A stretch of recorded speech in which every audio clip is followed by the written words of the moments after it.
যে হামলার প্রতিবাদে এবং মানবিক করিডর এই বাংলাদেশের মাটিতে হবে না এমন প্রতিবাদে আমরা দেখতে পাচ্ছি জুম্মার নামাজের পরপরই ইসলামী আন্দোলন বাংলাদেশ তারা বিশাল বড় একটি বিক্ষোভ মিছিল নিয়ে বের হয়েছেন।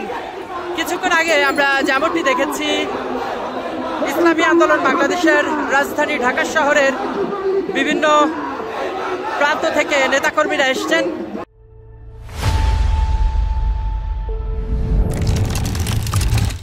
এবং মহাসচিব উপস্থিত থেকে আজকে এই বিক্ষোভ মিছিল করছেন এবং বিভিন্ন স্লোগান দিচ্ছেন।